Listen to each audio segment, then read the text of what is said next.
Hello, my name is Anicia Divine and welcome to my channel. So today I'm going to give you guys a little spooky story for Spooktober.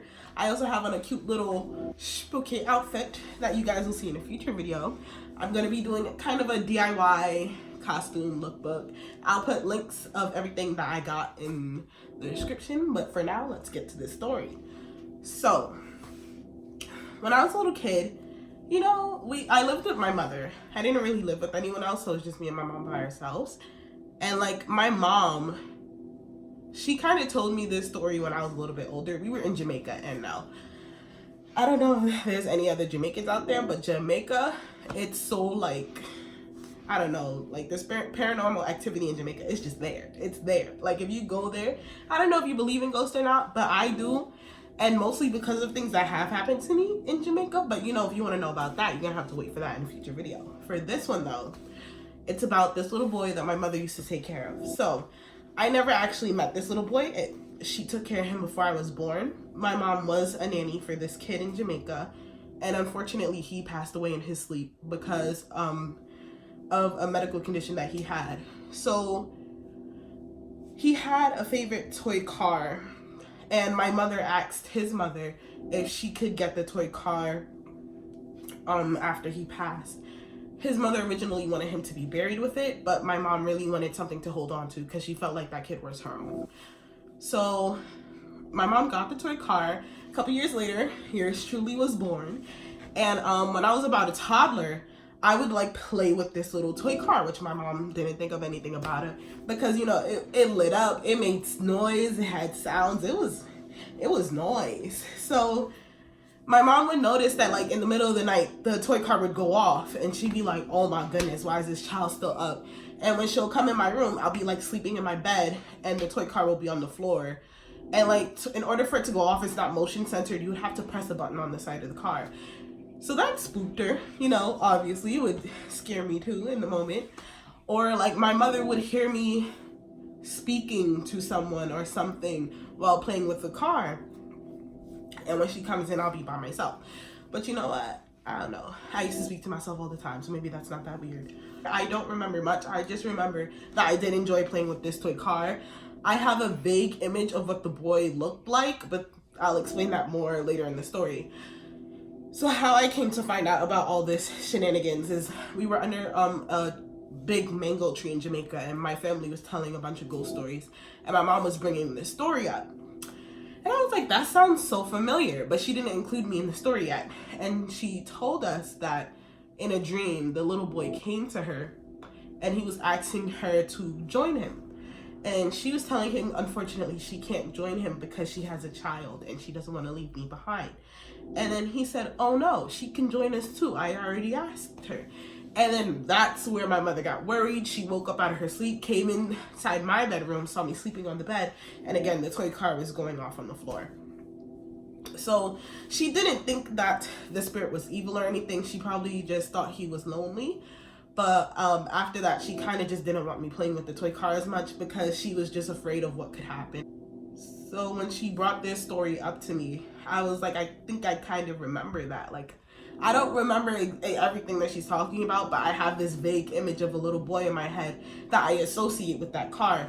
So I described like what I remember to her, and she was like, that's exactly how he looks. How would you know that? Because you weren't alive at the time. And I was like, I don't know. That's just like, I just remember that face being linked to that car.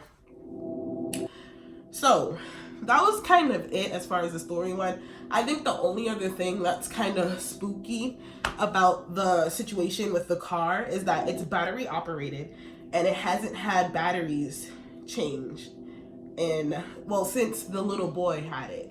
So the fact that the toy car kept working up until like when I was a kid was like insane because the battery life was A1. Now I have a baby brother who also liked to play with the car, and it still works. If you press the buttons on the side, it will still light up, it will still make noise. And we were like, that's kind of crazy because it's been like, what, 20 years plus, and the batteries still work. Like, our remote goes out every year. So we're like, oh shit. Oh, excuse me. Oh, bleep.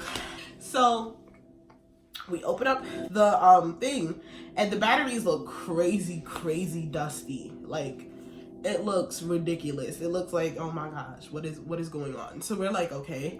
We removed the batteries. We were gonna exchange it with new ones, and we put the toy down. And when like my brother picked up the toy car to play with it, he pressed the button, and it went off. And we were like, because we most definitely just took the batteries out of this car. So we ended up just not putting batteries back in. We just closed up the car. And do we let my brother play with it anymore? No, but not for the reasons you may think. We are completely okay with him playing with the toy car because we, like we said, we don't feel like the spirit is evil. We don't feel like he means to harm my family. But my little brother is a destructive child, and for something so precious, I was very cautious with the toy. I was cautious with all my toys growing up, but my brother, he breaks everything that he comes in contact with. So we do not let him play with the toy because we want to preserve it. I cannot show you the toy, unfortunately, because I am not home. I am in college, and if you guys, want a little room tour, just let me know, and that could be a future video. Be quiet, I am filming.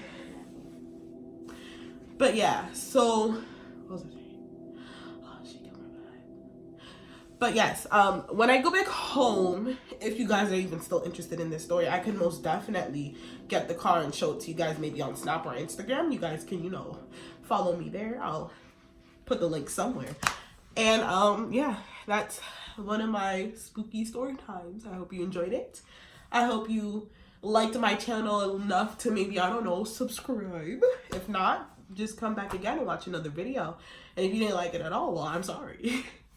All right, guys, bye.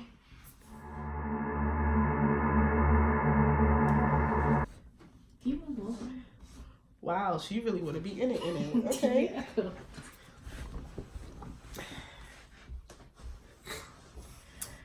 So, hey you guys, I'm Ivory J. Oh, because this is her channel. Because she didn't let me introduce her, no. She did that herself. Yeah. Introduce me. Okay, so this is my roommate / friend, Zakia, other known as Ivory J. She got the little Frankenstein wig on for Spooktober, feeling the spooky vibes. No, I don't know who Zakia is.